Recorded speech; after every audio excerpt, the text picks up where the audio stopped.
What's this? Meow. Bow bow. Boop boop. La la la.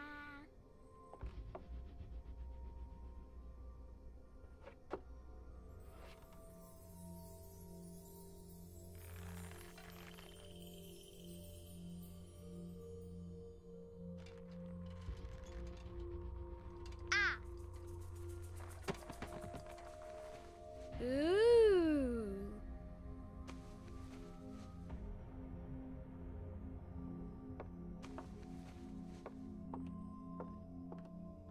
Oh, look! It's a book! Maybe it's a book about pirates with a treasure map. No, I don't think so. I wish that I had seen through all your lies. Oh, start from the beginning, not the middle. And so I decided to pick up my pen to relate the most disturbing episode of my life thus far. It all began early one morning in 1898, when Sherlock Holmes invited me to accompany him on a visit to the Marquis of Conyngham.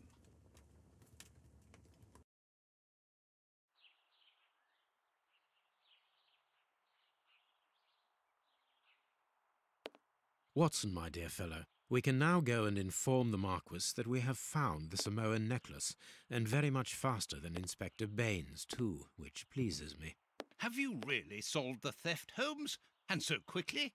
I have indeed, Watson, and believe me, it was completely unnecessary to spread out all over London, as our friend Baines thought was best. He likes to boast that his methods are equal to mine, but once again the outcome has contradicted him. After all these years of accompanying you upon your investigations, I thought that by now I should be reasonably capable of following your train of thought. But in this particular case, I must admit that I don't understand anything at all. Ah, you see, but you do not observe, Watson. There lies the difference. It is a matter of course. A matter of course? In the middle of the night, when everyone is fast asleep, the service bell within that room rings out and alerts the servants. They dress quickly and come running, but the door is locked and there is a strong smell of burning from within. A few seconds later, the master of the house himself, the robbed Marchioness's husband, the Marquis of Conyngham, arrives and unlocks the door using the sole key. A fire has started inside the room, but they have managed to arrive in time to put it out. It is at that moment that the Marquis realizes that the famous Samoan necklace, which had been safe within its glass cabinet only a few hours earlier, has now disappeared. In order to explain, let us confirm my theory before the arrival of Inspector Baines.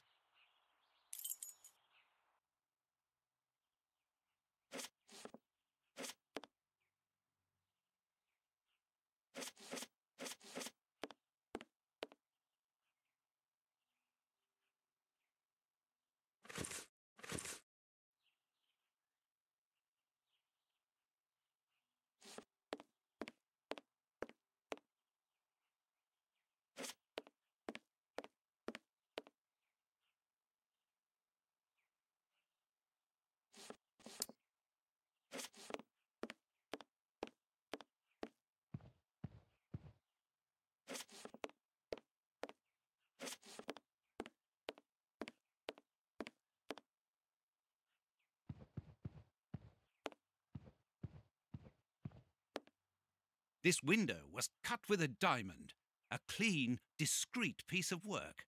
This is where the necklace was. See how tiny the hole is, and not one fingerprint upon the window.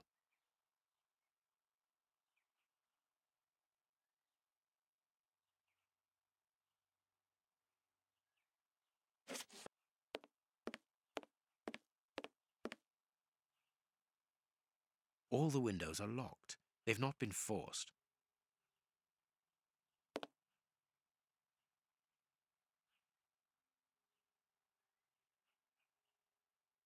A mark, undoubtedly made by a diamond. Someone tried to cut the glass, but he was interrupted.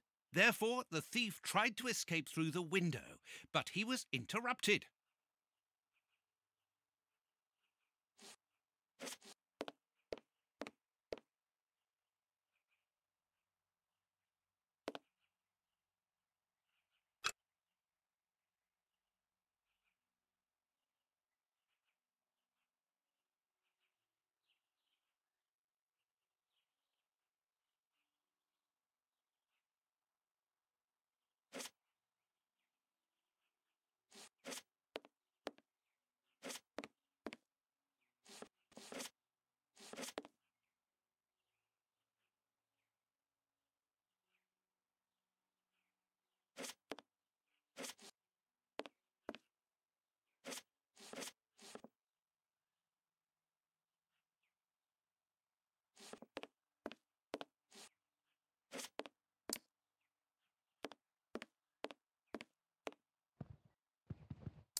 Let us examine the crumpled scores that have fallen off the piano.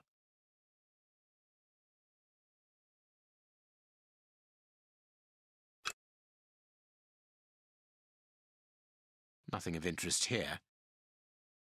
Nothing of interest here.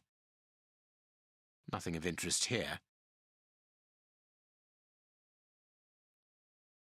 These sooty prints were left by a tiny hand. I don't understand why these music scores are covered with soot.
When the servants arrived at the door, having been alerted by the bell, they saw evidence of the theft and the fire, but they didn't see the thief.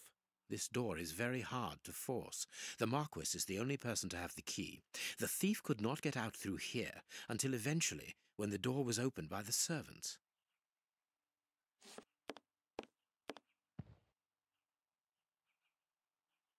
What do you think, Holmes? Let us search the room before the police.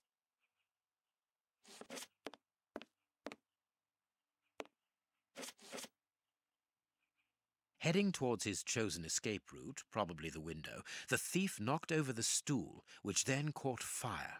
But why didn't he try to put the fire out at once?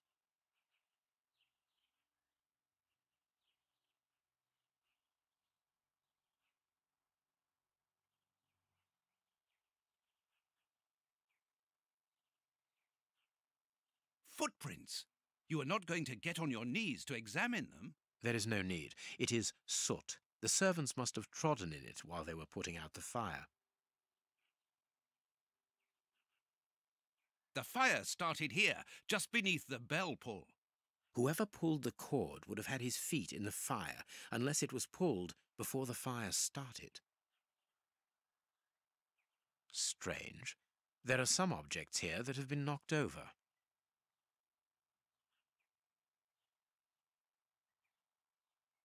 Heading towards his... But why didn't he? The chest wasn't opened. The necklace wasn't in it.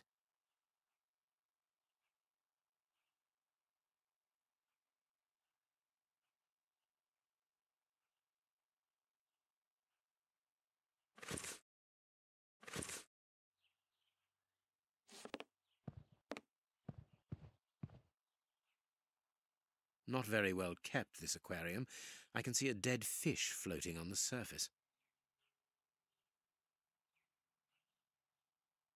A candle. It must have fallen from the chandelier.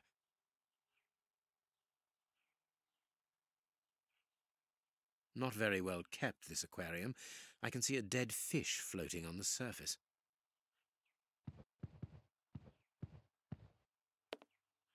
All the windows are locked. They've not been forced. All the windows are...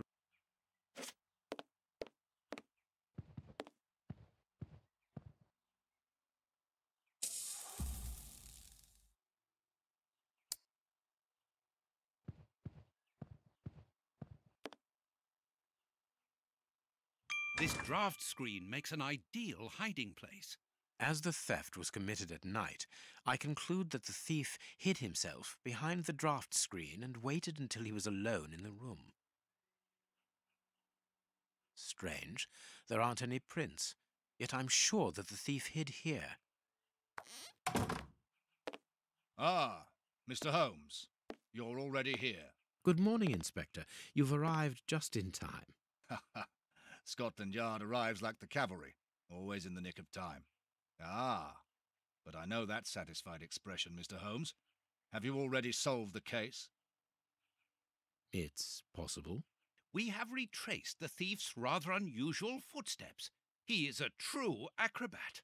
But what I cannot understand is that when the servants entered the room, there was no one to be seen. An acrobat, perhaps, but an invisible one? I do not think so.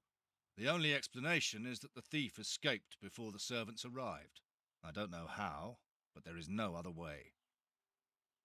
Half a point for the doctor, nil for the inspector. I am pleased to see that you find the situation amusing, Mr. Holmes. Very well, then. Explain.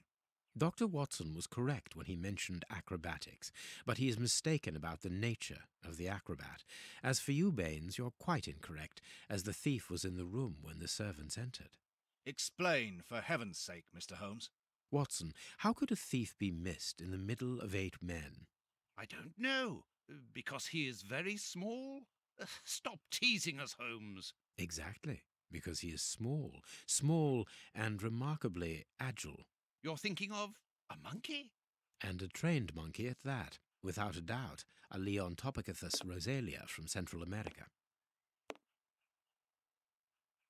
The animal had been hidden inside the room for several hours, calmly awaiting the signal from his master. Once night had fallen and the room was empty, a high-frequency whistle alerted the monkey that it was time to begin the procedure for which he had been trained. The monkey emerged from his hiding place and used the point of a diamond to open the glass cabinet and steal the necklace.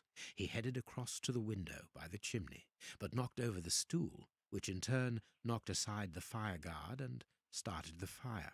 The frightened monkey jumped from the chimney by swinging from the bell pull, thus alerting the house servants.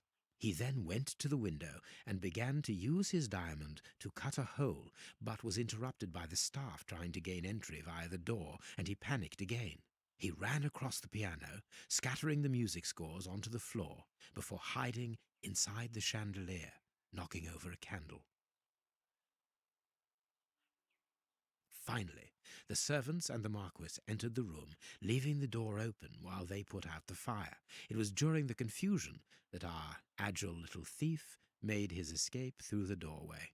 As simple as that. A brilliant explanation. Bravo, Holmes. And the necklace? I can see it from here, my friends. It's right in front of us. We have searched the room from top to bottom, Holmes. How were we unable to find it? Because we paid insufficient attention to the only victim of this affair. What victim? No one is dead? Yes, Watson, a poor goldfish whose destiny was to die, crushed by one of the most precious necklaces in England. The aquarium is just beneath the chandelier. I understand. The little monkey had likely hung the necklace around its neck and lost it when he leapt from the chandelier. The jewels fell into the aquarium, where they remain now.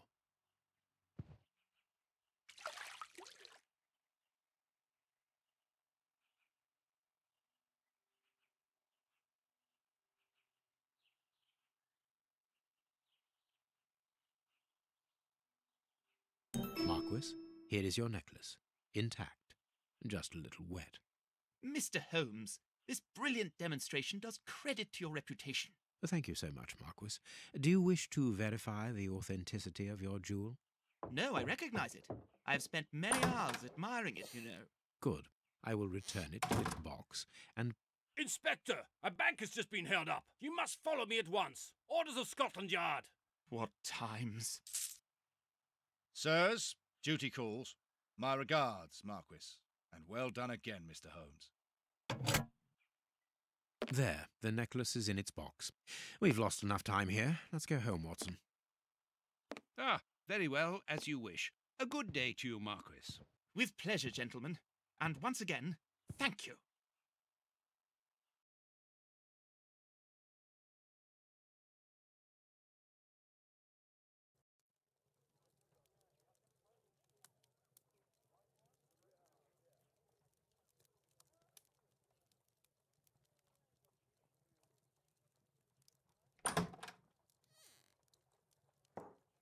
This morning's newspaper. Holmes, have you read this article about you? No, Watson, not yet, and I won't have time to. Read it before you leave. It's outrageous. If you insist.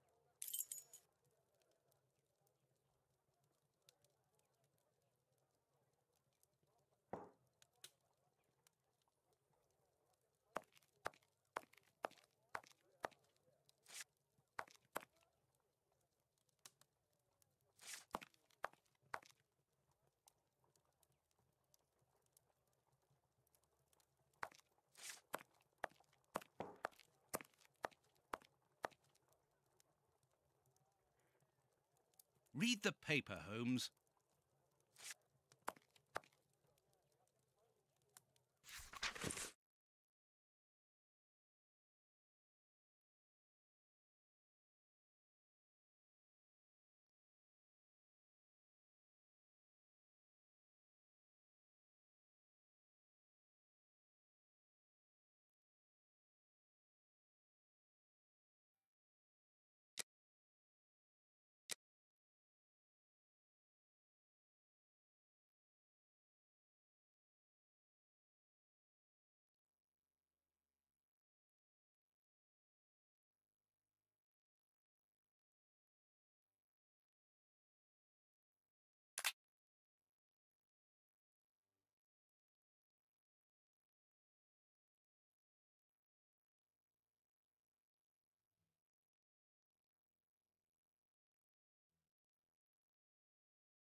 Prince Woodville, French culinary expert and bagpipe player, might be our next king.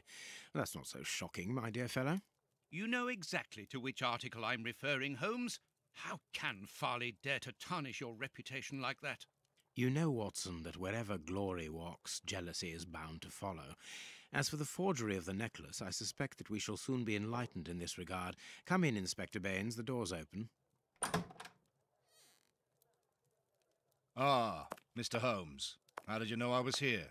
You are one of our rare visitors who avoids the second-to-last step of the stairs, which creaks dreadfully. And if I add the clinking of the handcuffs at your belt, to what do we owe the pleasure of your visit, Inspector? Have you read that rag? Inspector, I assume that you have the fake necklace with you. It's why you're here. Your superiors would like me to examine it. Indeed. They would like you to confirm or deny putting this fake in the box. Can't that wait? I must go to the house of Lord Peregrine Maitland, the Bishop of Knightsbridge.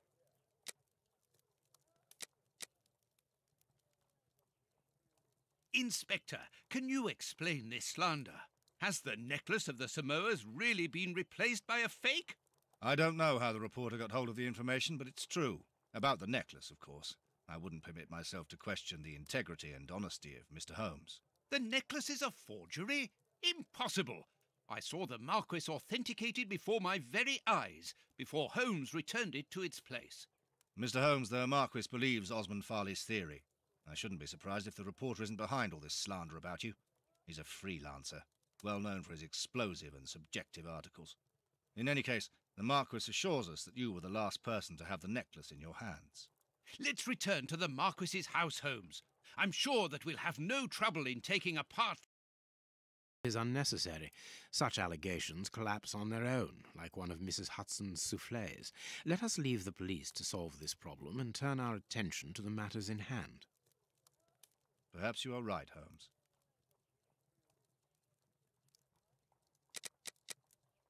And the Marchioness? She is beside herself. Without the necklace, her marriage is compromised. It is the principal item of the young woman's dowry. What a lovely marriage. Holmes, forgive me for insisting, but don't you want to examine the fake jewellery? Watson, I have an appointment, and it's out of the question that I arrive late. It will only take you a couple of minutes. You really must quell the suspicions put forward in this appalling article. If you will allow me, Inspector? Be my guest. Very well.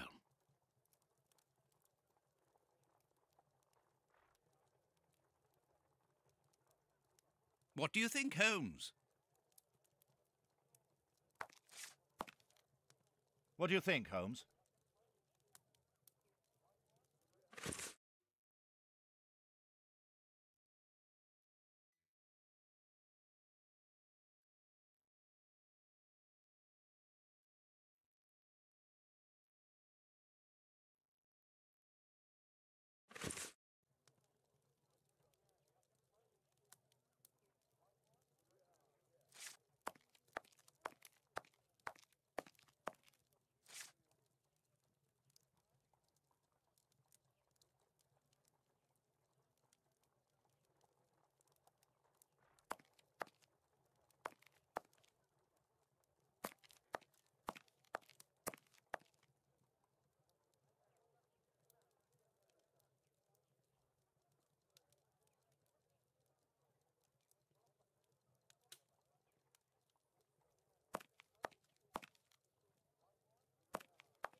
These 3 pearls are of poor quality.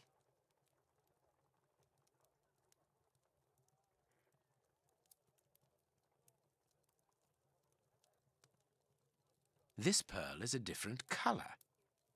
This pearl is a different color.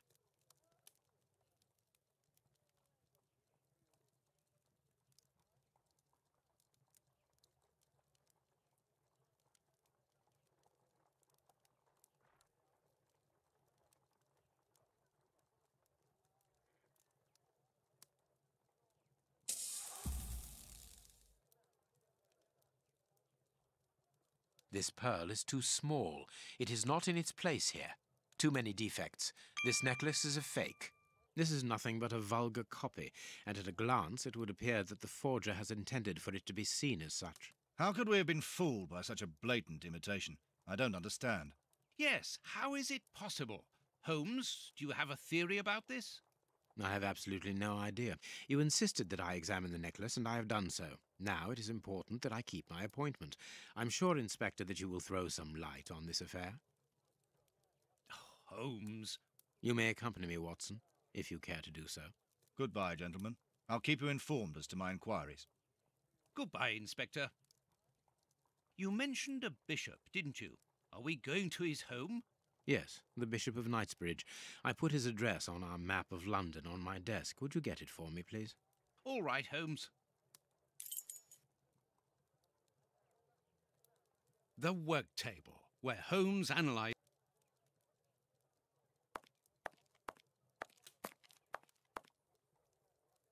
I have found your map.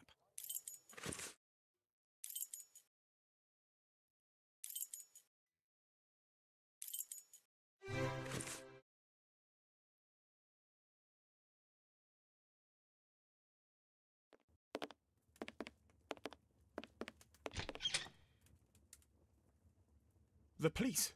Already? How did you know? May we see the Bishop of Knightsbridge? Yes. Yes, of course. But come in.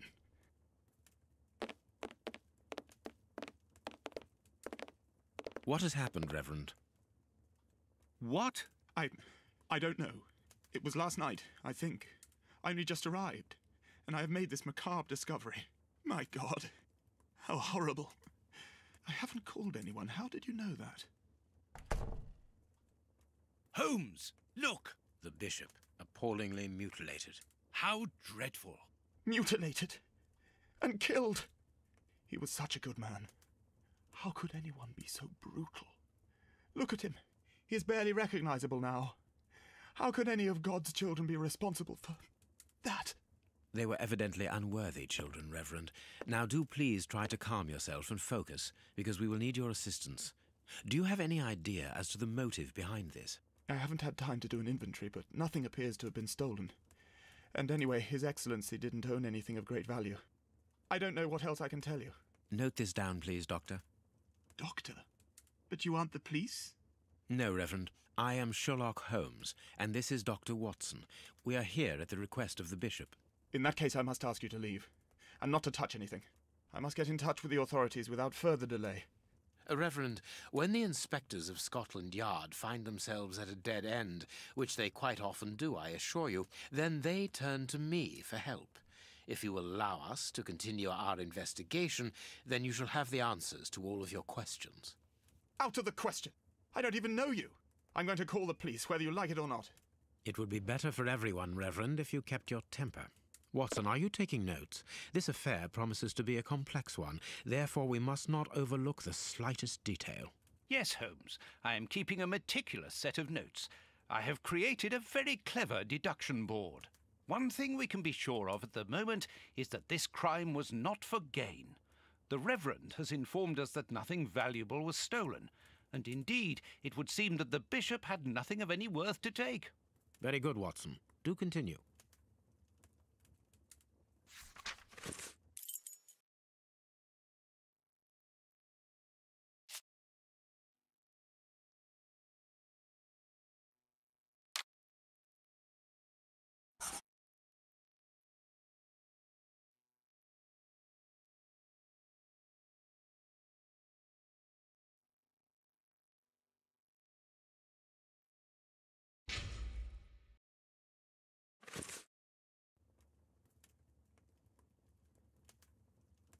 This stove is filled to overflowing.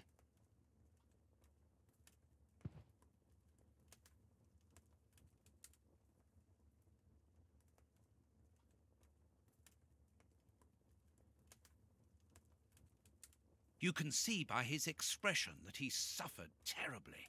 His mouth is covered in blood, and I can make out strips of skin between his teeth. You can see by His mouth is covered in... his chest has been lacerated, I would say, with a very sharp and fine blade.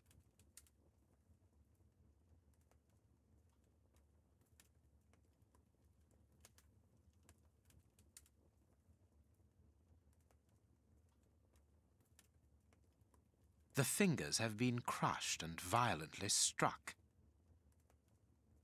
The fingers have been crushed and violently struck. His forearms have been ripped. Pieces of skin have been torn off. What do you think, Watson? I'd say that he was eaten alive. Yet I've noticed a curious degeneration of the skin tissue around the wounds. My dear friend, everything points to this man having gnawed at his own forearms. That's unbelievable, Holmes. His stomach is covered in scratches. Quite evidently, they weren't made recently. So, these wounds were not made by his murderers.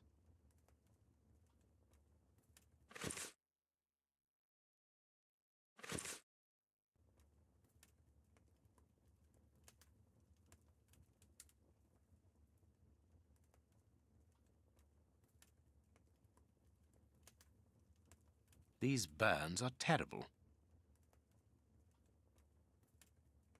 A finger. Apparently it doesn't belong to the Bishop of Knightsbridge. How dreadful. His feet have been burned. My first impression is that he wears a size 9 shoe. You? But what does it matter, Holmes? A piece of rope that was used to tie up that poor man.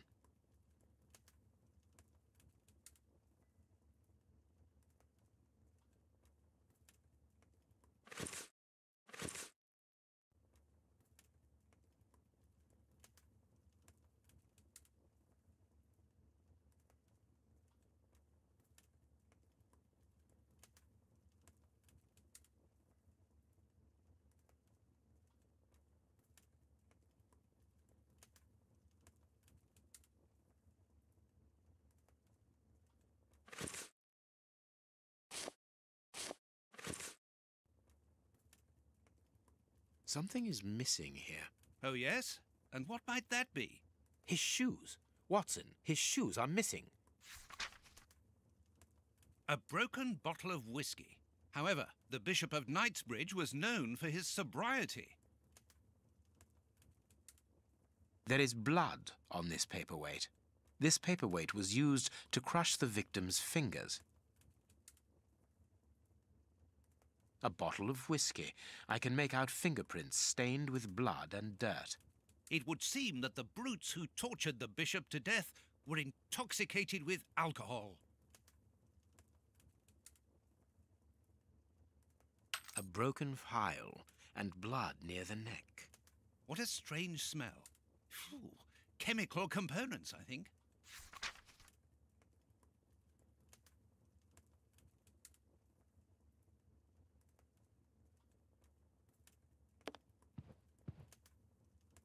The picture of Peregrine Maitland, commander of the infantry brigade of Her Majesty's Guards at Waterloo. The Bishop of Knightsbridge has the same name as his ancestor, an illustrious family.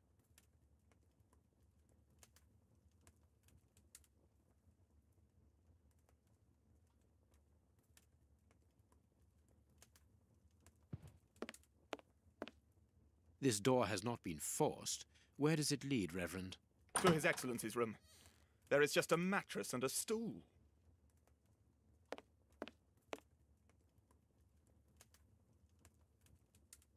The bishop's bedroom. It is very austere. Nothing in particular here.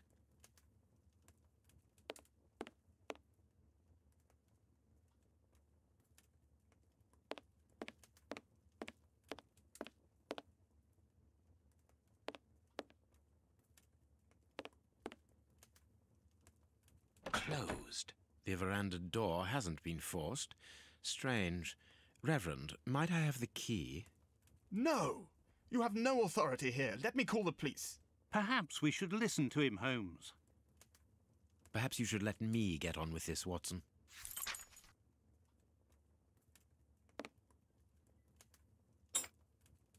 A surgical scalpel covered in blood. There isn't any doubt. The wounds on the bishop were administered with this scalpel.